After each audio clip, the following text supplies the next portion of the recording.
ছাগ উপাচার হিসাবে বলি দাও, তা আমি চাই না বাবা। ওই ছাগের মধ্যেও যে একই প্রাণ বিরাজমান, তারাও যে আমার সন্তান। তোদের এই ছাগ বলি কেবলই তোদের ব্যক্তিগত অভিলাষ পূরণ করে, তা আমার পূজাতে লাগে না। আমার পূজাতে কেবল লাগে শ্রদ্ধা ভক্তি রে, কেবল শ্রদ্ধা আর ভক্তি। যে স্থানে আমি ব্রহ্মময়ী, সেখানে তোরা কি উপাচারে আমাকে ভূষিত করতে চাস? এই যে দেবকুলের চর্চায় আজ আশ্রম মুখরিত, এর গুরু রহস্য উদ্ঘাটন করার ক্ষমতা রেখেছেন সৃষ্টিকর্তা সমগ্র প্রাণীকুলের শ্রেষ্ঠ মানব কুলের মধ্যে। ভারতের ঐতিহ্য অবশ্যই ধর্মকেন্দ্রিক, কিন্তু তা কেবলমাত্র পূজা পাঠ যাগযজ্ঞ ইত্যাদি কেন্দ্রিক নয়। অবশ্য প্রথম অবস্থায় সকলকে পূজা পাঠে লাগতেই হবে, তবে জেনে রাখবে তার দ্বারা মুক্তাবস্থা পাবে না। মুক্তাবস্থা ঘটে কেবল যোগের হাত ধরে।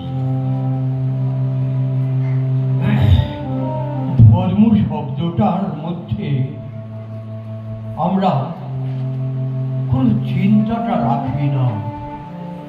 সব কিছুর যদি উৎপত্তিগত অর্থ থাকে, তবে কেন ধর্ম শব্দের উৎপত্তিগত অর্থ থাকবে না? তা কি আপনারা জানেন? তাহা ধৃধাতু জাত। এটাই আমরা গ্রামারে পড়েছি। ধৃধাতু জাত ধর্ম শব্দের অর্থ, অর্থাৎ যার নির্ণয় করলে হবে ধারণ। তাই তো বশিষ্ঠমণি ওই মহান উক্তি একটু আগে বলছিলাম, আবার বলি। তিনি বলে গেলেন, প্রাণহি ভগবান প্রাণ বিষ্ণু পিতা প্রাণেন সর্জতি লোকঃ সর্বং প্রাণময় জগৎ। অর্থাৎ প্রাণী সবার ভেতরে ভগবান রূপে অধিষ্ঠিত।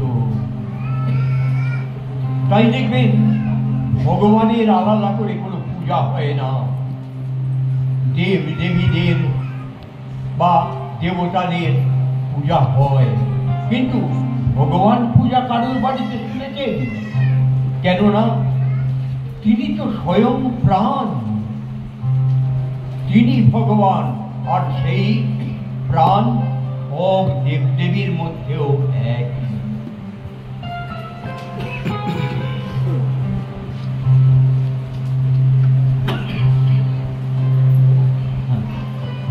সুষুম্না মার্গ হতে প্রবাহিত প্রাণবায়ু গর্ভজাত হওয়া পর্যন্ত ওভাবেই চলে। তাই শিশুকে কোনো আহার গ্রহণ করতে হয় না এবং তার কোনো কিছু পান কার্যেরও প্রয়োজন হয় না। কিন্তু ভূমিষ্ঠ হয়েই শরীরের নিম্নাঙ্গে এসে ইয়া পিছলা রূপ দুটি নাকের মধ্য দিয়ে শ্বাসের দ্বারা জীবন অতিবাহিত করতে থাকে, আর পরিণতিতে শিশু হয়ে যায় চূড়ান্ত চঞ্চল। এভাবেই জীবন কাটে বৃদ্ধাবস্থা পর্যন্ত। আমাদের কিন্তু মনুষ্যত্ব অর্জন করতে গেলে বা আগ্রহীদের ক্ষেত্রে চূড়ান্ত স্থিরের ঘরে পৌঁছতে হবেই হবে। দুর্গা রূপের মধ্যে আমরা পাই নারী শক্তি। সেই হিসেবে এই সমগ্র সৃষ্টির প্রত্যেকের মধ্যেই চঞ্চল রূপ নারীর প্রকাশ ঘটেছে। তাই আমাদের নারী রূপের চঞ্চলতাপূর্ণ মনুষ্যত্বের বিকশিত অবস্থাটাকে কাজে লাগিয়ে বসবাসকারী সব মাতৃস্বরূপা দুর্গাকে প্রচণ্ড যুদ্ধ, প্রচণ্ড লড়াই করে প্রত্যেকের ভিতরে মহিষাসুর রূপ মনকে পরাস্ত যিনি করতে পারেন, তিনি তো প্রকৃত পুরুষরূপী দুর্গ রক্ষণকারী রূপী দুর্গা। এ স্থানে বিশেষভাবে মনুষ্যকুলের জ্ঞাতার্থে বলি, এই যে ৩৩ কোটি দেবকুলের বর্ণনা, এটা বাস্তবে প্রত্যেকেই এক একটা অবস্থায় তারা স্থিতিশীল। সেই যে স্থিতিশীল অবস্থাটাই কেহ দুর্গা, কেহ কালী, কেহ লক্ষ্মী, কেহ বা সরস্বতী। কাজে একটি মূর্তির মধ্যে দিয়ে কোন দেবদেবীর স্থিতিশীলতাকে নির্ণয় শাস্ত্রের বিধানে পড়ে না। এই দুটি অবস্থা, দুই দেবতার নামকরণ হতে আমরা কি পাচ্ছি? চূড়ান্ত স্থির রূপ শিবাবস্থারূপী শিব, চঞ্চল রূপিণী দুর্গের প্রাণ রূপিণী চঞ্চলতা, সাধন ক্ষেত্রে পূর্ণ জয়ী হয়ে স্থির রূপ শিবাবস্থায় মিলিত হচ্ছে। এই অবস্থাটাকে কেন্দ্র করেই তো শিব দুর্গা হর পার্বতী অবস্থাকে মুনি ঋষিরা আরে ধারে মানবের কল্যাণার্থে বুঝিয়ে গেছেন। কিন্তু বাহ্য উচ্চ শিক্ষিত পণ্ডিত, এমনকি সাধু সন্ন্যাসী বৈষ্ণব বাবাজিরাও অগুহ্য তত্ত্ব অনুধাবনে অসমর্থ হওয়ায় বিশ্ব মধ্যে আজ মঙ্গলের পরিবর্তন অমঙ্গলকে নিয়ে আমরা বাহ্য ভাবে কাল কাটাই।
আমরা বাহ্য জগৎকে দিয়ে যদি দেখি, একটা শিশু পৃথিবীর সর্বোচ্চ সম্মান নোবেল পুরস্কারে ভূষিত হচ্ছে।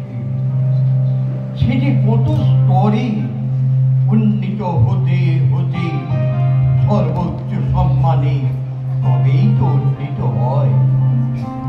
কার সহযোগিতায় গো? প্রথমত সে বেঁচে থাকে বলেই।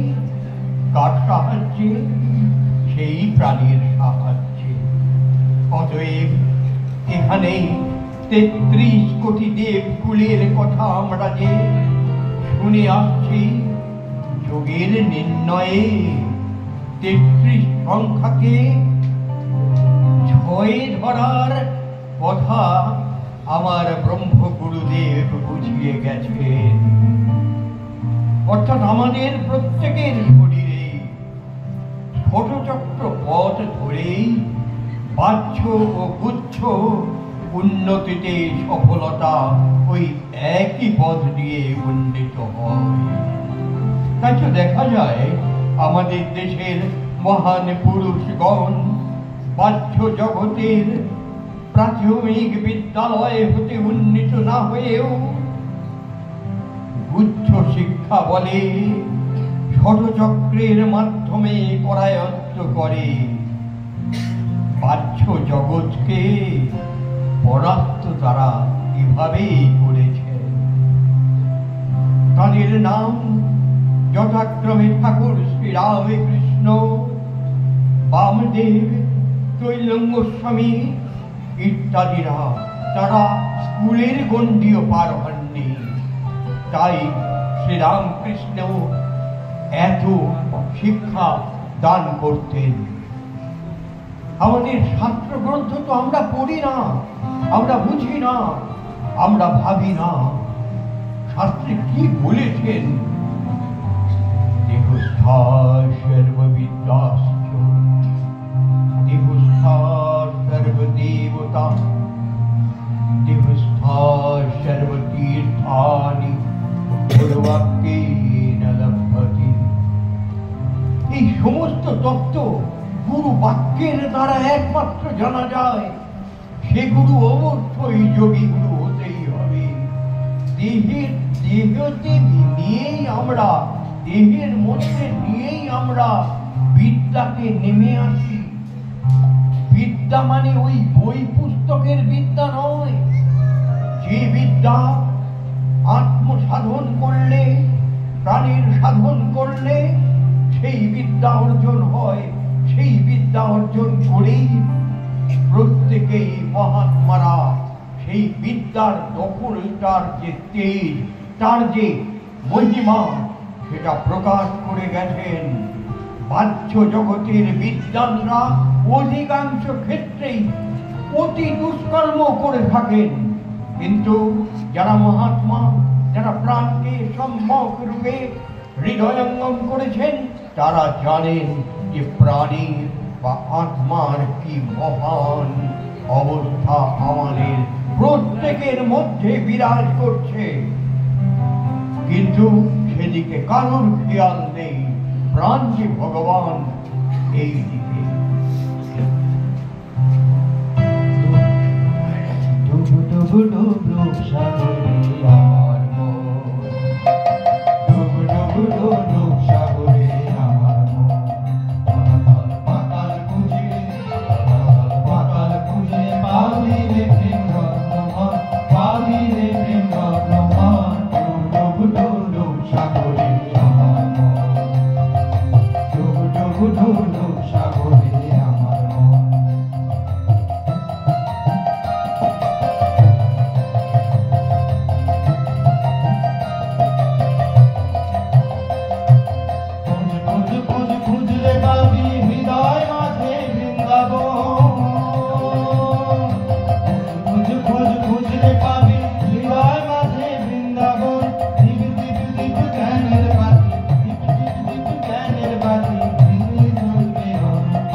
শরীরে যে মহৎ প্রচুর শক্তি, মহৎ শক্তি, বিশেষ করে উচ্চ তত্ত্বের ভান্ডার রয়েছে। মানব শরীরে যে বিশাল শক্তি ভগবান আমাদের দান করে পাঠিয়েছেন, সেই শক্তিকে আমরা কেউ কাজে লাগাচ্ছি না। কাকে লাগাই? মনের যে আমাদের যে সমস্ত কুপ্রবৃত্তি, মন বলছে এখানে যা, মন বলছে সেখানে যা, মন বলছে লুটে নে, মন বলছে এটা খা, তুই মদ খা, তাই আমরা করছি। কিন্তু আমাদের যেতে হবে এই প্রাণীর সাধন বুদ্ধ তত্ত্বে, তবে আমরা বুঝব সেই রসদকে ভারতের সনাতন যোগের হাত ধরে সফলতার সর্বোচ্চ অবস্থায় পৌঁছানোর হাজার হাজার নিদর্শন আজ ভারত ভূমিতে ভরপুর। তাই মানব কুলের নিকট তাদের জ্ঞাতার্থে নিঃস্বার্থভাবে বুঝিয়ে বলি, এই দেহরূপ দুর্গে বসবাসরত প্রাণরূপী দুর্গার ক্রমান্বয়ে সাধন উন্নতি সকল কোথাও কালী রূপে, কোথাও জগৎধাত্রী রূপে, কোথাও শীতলা রূপে, কোথাও মনসা ইত্যাদি সমস্ত দেব দেবীর তত্ত্বগুলো এভাবেই পর পর সাজানো আছে। দুর্গা দেবী, আমরা তো দুর্গাকে এখনই যদি একটা প্রশ্ন করি তিনি কোন গুণের অধিষ্ঠাত্রী ছিলেন, কেউ বলতে পারবে না। কিন্তু আমার সন্তানরা যারা আমার কথা শোনে তারা জানে দুর্গা তম ভাবাপন্ন। কেননা মানবের যে সৃষ্টির নিয়ম, সেটা আমরা সহস্রার থেকে নেমে আস্তে আস্তে আমরা আমাদের গুহ্য তত্ত্বে অর্থাৎ গুহ্য প্রদেশে যখন প্রাণবায়ু নেমে আসে, সেই অবস্থাটাকে তামসিক অবস্থা বলে। সেই তমভাবা সম্পন্ন দুর্গা, দুর্গাকে আলাদাভাবে ভাবার কোনো ব্যাপার নয়। এই দেহরূপ দুর্গে যিনি বাস করেন, তাই সেই হিসাবে তার নাম দুর্গা। দুর্গা পুরুষও নয়, নারীও নয়, তিনি প্রাণ ধারণ রূপে নেমে এলেন। তিনি এইবার এই যোগী গুরুর সান্নিধ্য লাভ করলেন, লাভ করে চূড়ান্ত সাধন করছেন। সাধন করতে করতে করতে করতে তিনি আমাদের রাজসিক অর্থাৎ রজগুণী সম্পন্ন হয়ে লক্ষ্মী হলেন। তিনি এই দুর্গারই রূপান্তর লক্ষ্মীতে ঘটল। আবার চূড়ান্ত সাধন থামছে না, চূড়ান্ত সাধন করতে করতে করতে করতে তিনি সত্যগুণী সম্পন্ন মা সরস্বতী হয়ে গেলেন। তাই সরস্বতীর আমরা যখন পুষ্পাঞ্জলিতে প্রণাম মন্ত্র উচ্চারণ করি, কিন্তু অর্থ বুঝি না। সরস্বতী মহাভাগে বিদ্যে কমললোচনে বিশ্বরূপে বিশালাক্ষী বিদ্যাং দেহি নমস্তুতে। কি সুন্দর অর্থ সব ব্রহ্মগুরু মাথায় দিচ্ছেন, আর এই চাকর টুকটুক করে লিখে দিচ্ছে। মহাভাগে, কি মহাভাগ? এই দেহটা তিনটে ভাগ আছে, পাতাল, মর্ত, স্বর্গ। এই স্বর্গেতে অর্থাৎ উপর দিকে, যেটা গীতায় বলছেন ঊর্ধ্বং গচ্ছন্তি সত্যস্থা মধ্যে তিষ্ঠন্তি রাজসঃ জঘন্য গুণবৃত্তিস্থা অধগচ্ছন্তি তামসঃ। এই তামসিক থেকে রাজসিক, তারপরে শেষ ভাগ সাত্বিক সরস্বতী। তাই সরস্বতী মহাভাগে অবস্থিত আমার শরীরে। বুদ্ধে কমললোচনে। কমললোচন কোনটা? এই চোখ নয়, বাড়াই ওপেন, সেইখানেতে বিদ্যা সকল রয়েছে। তাই পিতামাতারা বলেন, তারাও মানে জানে না, যে ওরে বাবা, মন প্রাণ দিয়ে পড়াশোনাটা কর। ওই মনটাকে প্রাণেতে নিয়ে গিয়ে, স্থির প্রাণে নিয়ে গিয়ে পড়। মনটাকে তুলে নে, মনটাকে নিচে রেখে ছটফট হবে। তামসিক অবস্থায় যে মন, সেও পড়ে, সে পড়ার কোনো মূল্য নেই, তার মধ্যে তাই তো আসে না বিদ্যা দদতি বিনয়ম। বিদ্যা বিনয়তা দান করে, তাই আজ বিদ্বান ব্যক্তিদের মধ্যে বিনয়তা দেখতে পাই না। সে যে শিক্ষিত, সে বুঝতে দেবে কেন একটা অশিক্ষিত লোকের কাছে গিয়ে? তাকে যে অবজ্ঞা করা হবে, এই সমস্ত সেন্স, এই সমস্ত বুদ্ধি আমাদের নিজ জীবনে প্রতিষ্ঠা করতে হবে, তবেই আমাদের মানব জীবন সার্থক হবে। তাই তো আমাদের মুনি ঋষিদের গভীর সাধন অনুভূতির দ্বারা শাস্ত্র গ্রন্থের মাধ্যমে এই সকল তত্ত্বের নির্ণয় ঘটিয়েছেন। তারা ঘটিয়েছেন, আর অর্থগুলো ব্রহ্মগুরু সাধন করে সেই তত্ত্বের নির্ণয়টা করে দিয়েছেন। তারা কিন্তু ডিসকাশন করতে পারেননি, অত সময় কোথায়, তারা শর্টে একটা লিখে দিয়েছে, কিন্তু সেগুলো নির্ণয় হবে কার দ্বারায়? সেই মহান যোগীর দ্বারা। তাই এই সাধন করে করে আমরা কি পাচ্ছি? একটা দুর্গার চক্ষু হতে, অর্থাৎ ওই সাধনের দ্বারা তিনি যখন তার চক্ষু এই যে হাড়ায়, এই নির্গত এই হাড়াই থেকে মা কালীর আবির্ভাব ঘটল। পক্ষান্তরে সেই দুর্গা শক্তি কালী রূপ ধারণ পূর্বক শক্তিময়ী রূপে অসুরগণকে বধ করে ইন্দ্রলোকের আনন্দের স্থানকে মুক্ত করতে সক্ষম হয়েছিলেন।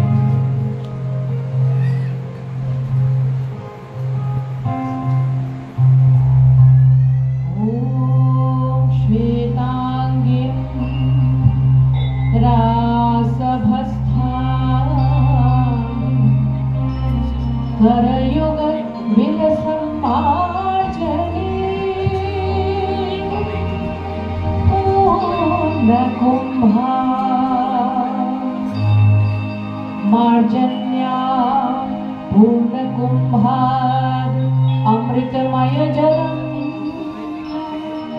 तापशांतै क्षिपन्ति दिग्वस्त्रा मूर्धिन सुरपा कनकमणिगणैः भूषिताङ्गी त्रिनेत्रिणा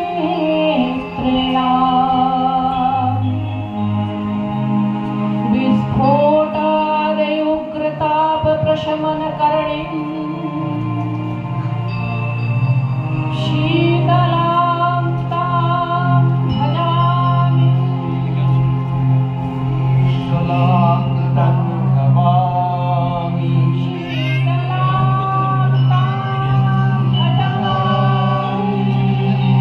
शीतलां तां भजामि।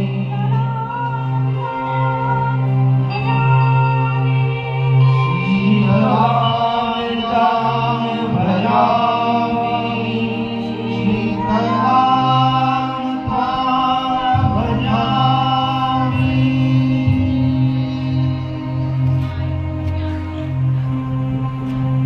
সুতরাং দেবকুলের এক অবস্থা থেকে আর এক অবস্থায় উন্নত হওয়াটা এক শক্তি আর এক শক্তির পরিপূরক রূপে আবির্ভূত হওয়ার ক্রমান্বয়ে জেনে রাখবেন। তদ্রূপভাবেই কালী মাতার জটা হতে মা শীতলার আবির্ভাব ঘটে। এই শিক্ষাকে সাধারণ মানবকুল অবশ্যই সম্মান দিয়ে চলবে, কিন্তু সনাতন যোগ তত্ত্বের গভীরতায় যোগী প্রবেশ করে দেখবে মানব দেহর দুর্গের গভীরতা অপরিসীম। যিনি প্রকৃষ্ট রূপে স্থানে উন্নীত হতে পারেন, তিনি সমস্ত কিছু সম্যক রূপে বুঝতে সক্ষম হন।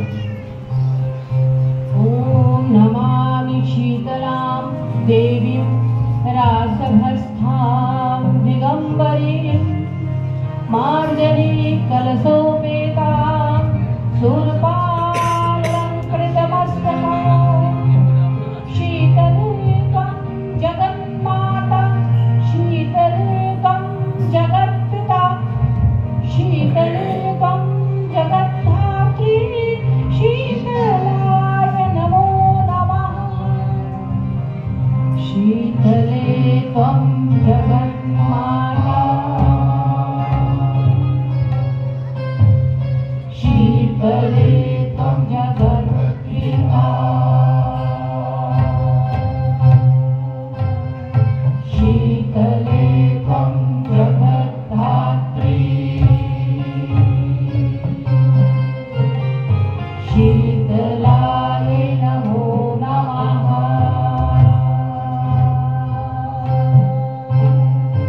শীতলায় নমো নমঃ। শীতলায় নমো নমঃ।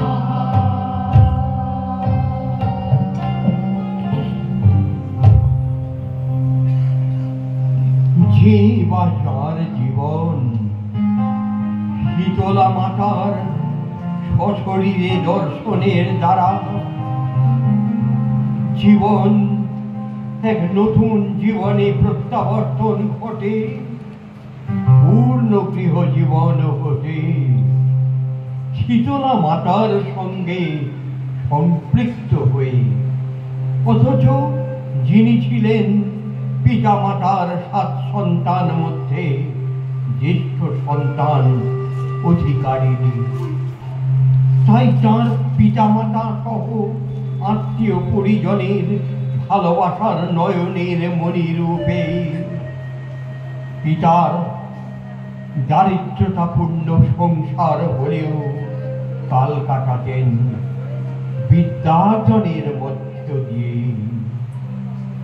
তিনি হঠাৎ দেখলেন, হঠাৎ করে নৈরিত কোন হতে দিঘির জলের উপর দিয়ে পায়ে হেঁটে শীতলা মার উপস্থিতিতে স্তম্ভিত হয়ে মা কেবল দেখে তার জীবনটা যেন মা দিচ্ছেন ঘেঁটে, মা দিচ্ছেন ঘেঁটে গো।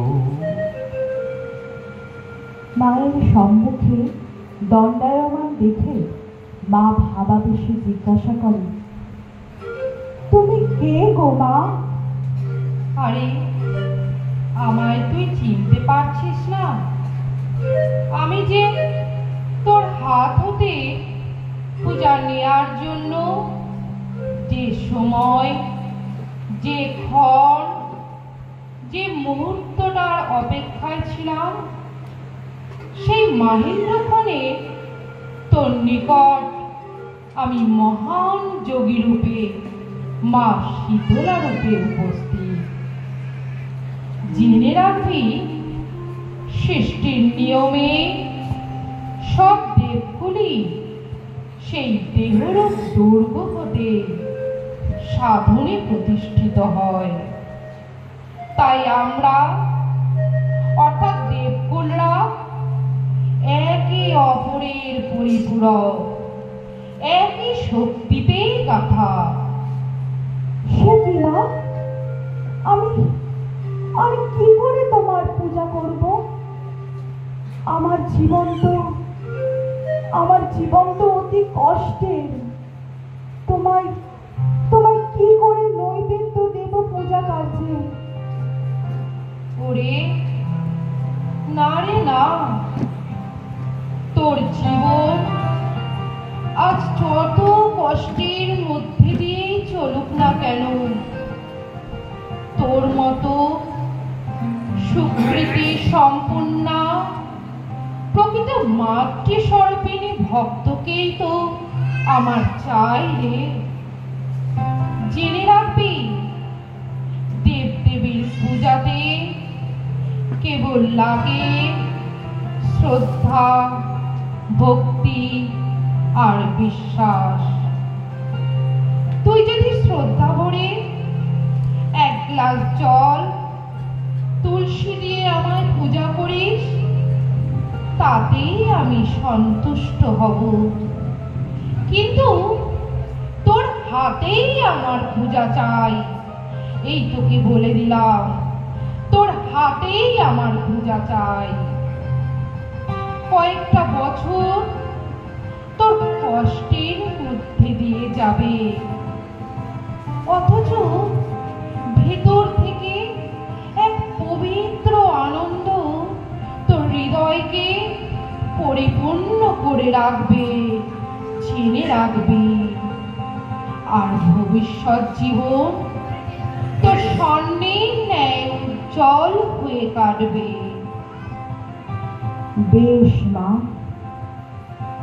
আমি তোমার কথায় পূর্ণ বিশ্বাস রেখে তোমার চরণে নিবেদন করি যে তুমি শয়নে, স্বপনে, জাগরণে আমার কাজ ছাড়া হবে না, আমার কাজ ছাড়া হবে না মা। অন্ধের জ্যোষ্ঠীর মতো আমার হাত ধরে চলো যেন মা, তুমি আমার হাত ধরে চলো। ওরে হ্যাঁ রে হ্যাঁ, তুই আমার কথা মতো এই পবিত্র পূজা পাঠ করে যা। ভবিষ্যতে তোকে তো এক সন্ন্যাসী গুরুর মাধ্যমে সন্ন্যাস ধর্মে দীক্ষিত করব আমি। আর ভবিষ্যতে যোগ সাধনে দীক্ষিত হবি তুই। তোর ভবিষ্যৎ কর্মকাণ্ড বলে দিলাম আমি।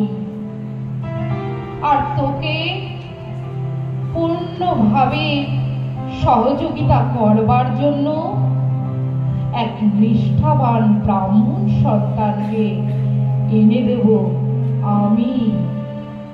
দেখবি তার দ্বারাই, আমার আশীর্বাদে এই গ্রামেরই এক বৃদ্ধ লোকের দানের দ্বারা এক ভূমিখণ্ড পাবি তুই।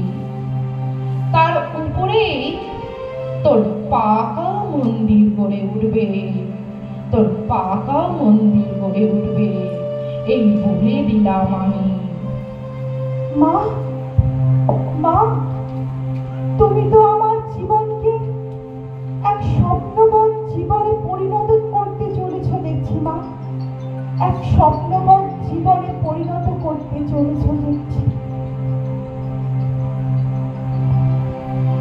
সকলই তোমারই ইচ্ছা, ইচ্ছাময়ী তারা তুমি, তোমার কর্ম তুমি করো মা, লোকে বলে করি আমি। সকলই তোমারই ইচ্ছা, ইচ্ছাময়ী তারা তুমি, তোমার কর্ম তুমি করো মা, লোকে বলে করি আমি। সকলই তোমারই ইচ্ছা।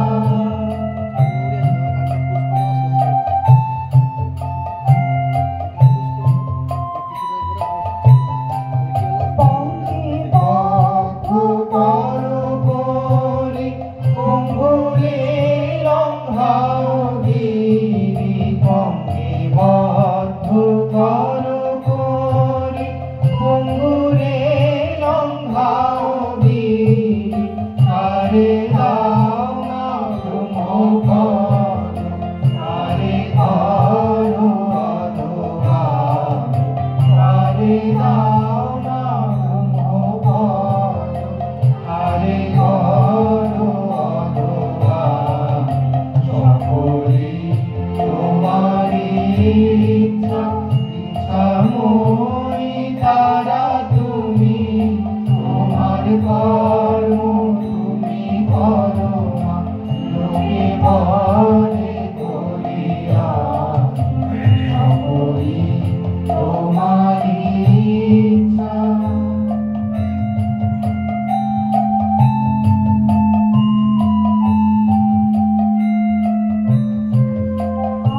যে দিঘির নৈরিত কোণ হতে দিঘির ভিতরের দক্ষিণ পাড়ে অবস্থিত স্থানটিতে ঘট স্থাপন পূর্বক মা পূজা পাঠ শুরু করে দেন এবং তা চলতে থাকে 2.5 বছর। তারপর পরে শীতলা মাতার আশার বাণী স্বরূপ মাকে গ্রামেরই এক বৃদ্ধ এই দিঘির ঠিক ঈশান কোণ ঘেঁষে প্রায় 2 কাঠা জায়গা দেয় এবং ধীরে ধীরে একটি টালিযুক্ত ছিটে বেড়ার ঘরে মায়ের বিগ্রহ স্থাপন পূর্বক পূজা পাঠ শুরু হয়ে যায়। তারপর পাড়ার মহিলা ভক্তবৃন্দ নিজেরা এক গান রচনা করে নৃত্য গাইতে শুরু করেন। তোমা লাগে আনিনি গো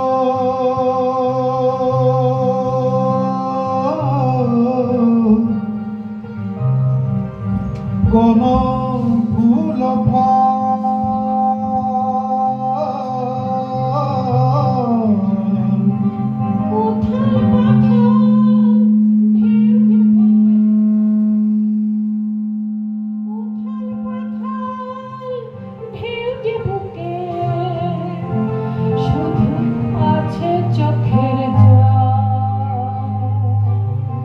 সাজাইনি গো পরন ডালা বরণেরই তরে ফুল হয়ে আজ অল্প ফুল হয়ে আজ ফুটুক মোর মন তোর ওই রাঙা চরণের পরে গোমা তোর ওই রাঙা চরণের পরে গোমা তোর ওই রাঙা চরণের পরে মা গো সে ফল করো গো মা গো সে ফল করো গো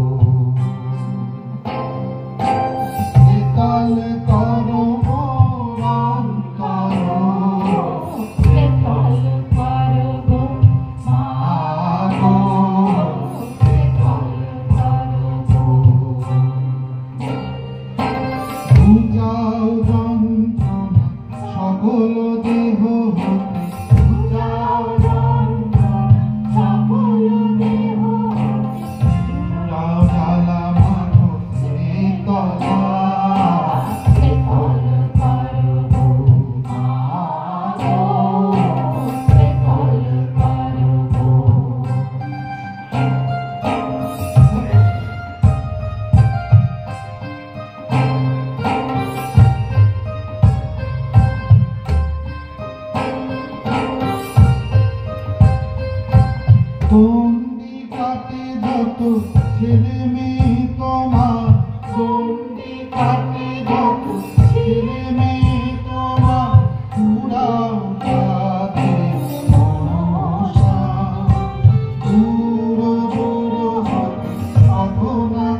এখানে বিশেষভাবে উল্লেখ করতেই হবে ভারতের সনাতন যুগের চূড়ান্ত ইঙ্গিত শীতলামার জলের উপর দিয়ে হেঁটে আসা মধ্যে দিয়ে ঘটিয়েছিলেন যে অলক্ষ্য শক্তি মহান পুরুষ ব্রহ্মগুরু মহামহোপাধ্যায় অশোক কুমার চট্টোপাধ্যায় মহাশয়, যিনি আমাদের প্রাণ সখা হৃদয়ে না, তাঁর আশ্রয়ে দান আত্মার জীবনকে তিল তিল করে পূর্ণত্বে প্রতিষ্ঠিত করে তুলেছিলেন।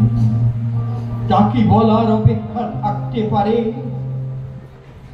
আমাদের মা সূচনা লগ্নে মাটির একটা ছিটে বেড়ার ঘরে বেশ কয়েক বছর অবস্থান করার পর শীতলামার ভবিষ্যৎবাণীর সত্যতা স্বরূপ পাকা মন্দির যখন নির্মাণ হয়, তখন হতেই আশ্রমটির নামকরণ অলক্ষ শক্তির কৃপা বলে আমাদের মায়ের মুখ হতে নির্গত হয় যে এই আশ্রমের নামকরণ হবে শ্রী শ্রী ইচ্ছাময়ী মাতৃ আশ্রম, শ্রী শ্রী ইচ্ছাময়ী মাতৃ আশ্রম।